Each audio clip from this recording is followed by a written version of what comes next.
আমাদের গতকালকের ক্লাসটা যেটা ছিল সেটা হচ্ছে যে 5 ভোল্ট 3 ভোল্টের এলডিও তাই না?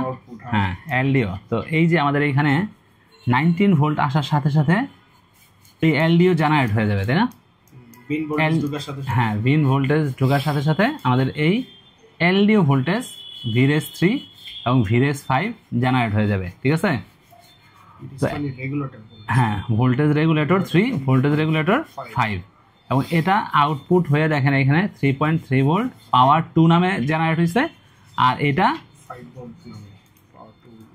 5 ভোল্ট নামে জেনারেট হয়েছে। হ্যাঁ, দুইটা ভোল্টেজ, একটা হ্যাঁ 3 ভোল্টেজ আর একটা হচ্ছে এগুলো হচ্ছে এলডিও ভোল্টেজ। হ্যাঁ, অলওয়েজ ভোল্টেজ আরেকটা বলে।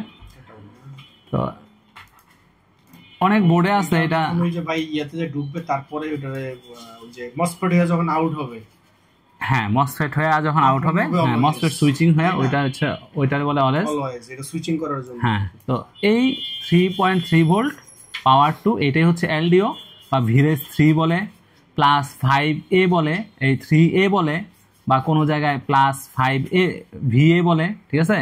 এক এক বোর্ডে এক এক ধরনের নাম দিয়ে থাকে।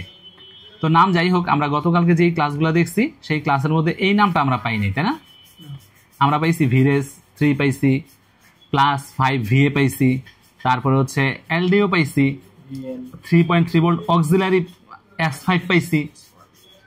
তো এখন দেখেন এই ভোল্টেজটাই জাস্ট আমাদের হয়তোবা এটা আরেকটা জায়গায় কনভার্ট হয়ে এই ভোল্টেজটাই S5 এ কনভার্ট হয়ে গেছে। এই যে দেখেন এই ভোল্টেজটা কি হচ্ছে কনভার্ট হয়ে একটা ট্র্যাক প্যাডের মাধ্যমে এটা 3.3 ভোল্ট অক্সিলারি S5 এ কনভার্ট হয়েছে। অক্সিলারি তাহলে আরো কিছু আছে ওর মধ্যে। হ্যাঁ, না এখন এটা জেনারেট হইছে সব জায়গায় যাওয়ার জন্য, ঠিক আছে? এখন এটারে যদি আমরা সার্চ দেই, সার্চ দিলেই আমরা এটা পাবো। আপনার S2 এর থেকে S5 কিভাবে বলবো? না S2 না, ঠিক আছে? এই যে পাওয়ার 2, এই পাওয়ার 2 এই ভোল্টেজটারে এই ভোল্টেজ এই আমরা আগেই বলছিলাম যে একটা ভোল্টেজ যখন কি হবে, একটা কোনো একটা কম্পোনেন্ট পাস হবে, ওই যে ট্র্যাক প্যাড পাস হওয়ার পর হ্যাঁ ট্র্যাক প্যাড পাস হয়ে সেম ভোল্টেজটাই শুধু নাম চেঞ্জ হয়ে S5 এ কনভার্ট হয়ে গেছে, ঠিক আছে? তো এই ভোল্টেজটাই এখন বিভিন্ন জায়গায় ট্রাভেল করবে, যাবে, ঠিক আছে? তো এই ভোল্টেজটাকে আমরা এখন সার্চ দিব এবং মাদারবোর্ডে এই ভোল্টেজটাকে আমরা ট্রেস করব, ঠিক আছে? কিন্তু ট্র্যাক প্যাডে যাওয়ার পরে ভোল্টেজ কোনো ড্রপ হয় না, সেম ভোল্টেজ।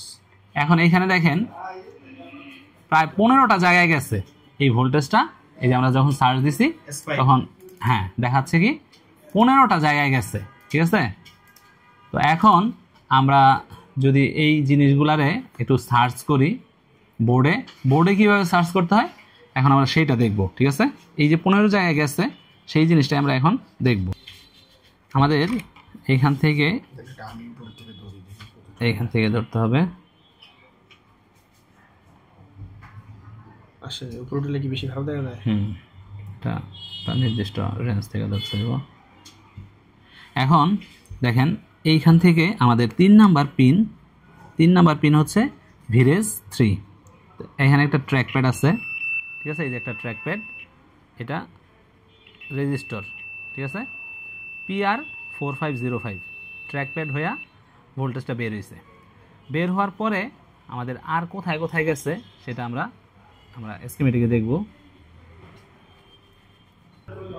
তো এই ভোল্টেজটা অনেক জায়গায় গেছে। তো এখন আমাদের সময় স্বল্পতার কারণে সব জায়গায় তো মাপা সম্ভব হবে না। তো দেখেন আমরা 3.3 ভোল্ট যে অক্সিলারি S5 যে রেডি হয়েছে এটা RTC সেকশনের RTC-VCCর যে RTC ডায়োডটা আছে সেই ডায়োডে গেছে, ঠিক আছে? তো এই ডায়োডের সাথে আমরা এর কানেকশনটা দেখব যে 3.3 ভোল্ট যে অক্সিলারি S5 আসছে কিনা। ওকে,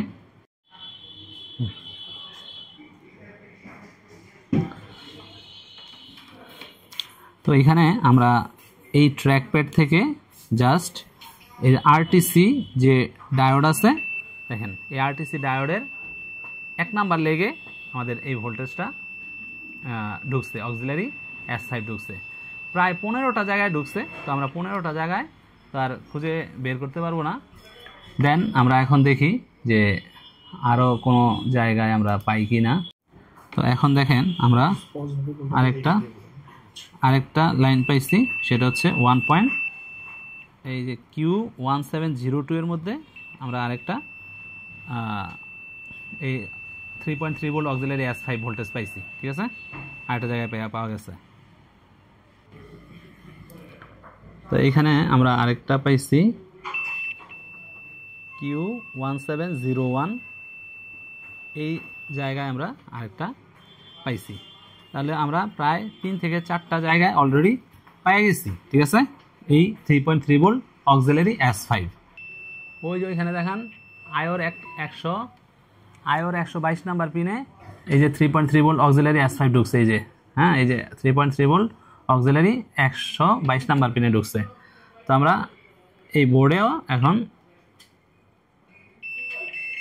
পাইছি 3.3 ভোল্ট অক্সিলারি S5 122 নাম্বার পিনে পাইছি।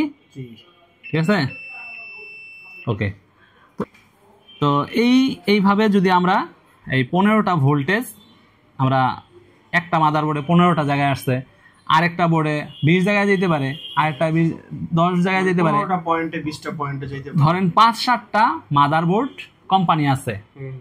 এই 5-7টা বোর্ড যদি আমরা স্টেপ বাই স্টেপ ফলো করি এবং ট্রেস করি, ফলো না শুধু নিজ হাতে ট্রেস করতে হইব। নিজ হাতে যদি ট্রেস করতে পারেন সেক্ষেত্রে আপনার মোটামুটি আপনি সেকশনগুলা মানে আগাইতে পারবেন। ঠিক আছে, যে এই ভোল্টেজটা কি, ওই ভোল্টেজটা কি, এই এলডিও ভোল্টেজগুলা মাথায় ঢুকবো, যে আমাদের এলডিও ভোল্টেজগুলা কোথায় কোথায় যাইতেছে, এলডিও ভোল্টেজ কি কাজ করে, এলডিও ভোল্টেজের কয়টা নাম হয়।